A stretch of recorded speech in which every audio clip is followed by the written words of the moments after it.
बिहार में एक बार फिर शराबबंदी की हवा निकल गई। 2 जिलों में जहरीली शराब पीने से कम 23 लोगों की मौत हो चुकी है, जबकि कई लोग अस्पताल में भर्ती हैं। मौत की संख्या अभी और बढ़ने की भी आशंका है। Singing by Anil Yadav.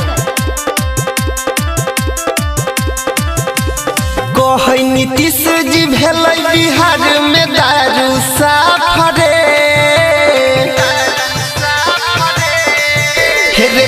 नीतीश जी भेलै बिहार में दारू साफ रे। बरसों में फूल मिले 600 में हाथ रे, बरसों में फूल मिले 600 में हाथ रे।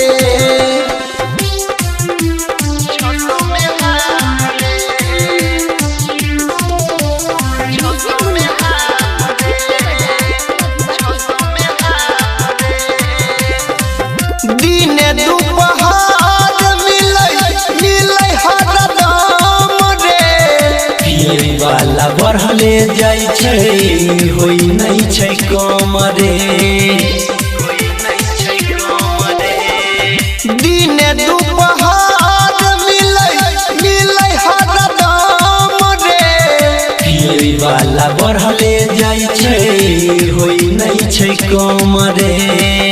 राखै सब चोरा के खेत में माटी से झाँप रे।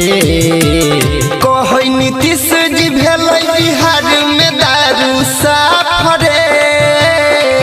बरसों में फूल मिले 600 में हाथ रे। बरसों में फूल मिले 600 में हाथ रे।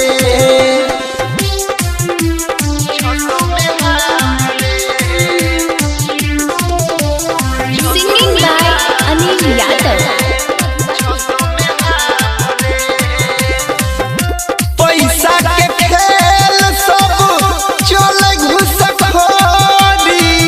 गरीब जनता मारल जाय छै, अमीर के दै छै छोरी। पैसा के खेल सब चले घुसखोरी। गरीब जनता मारल जाय छै, अमीर के दै छै छोरी। अंकित अनिल कहै सब हो जाय छै माफ रे।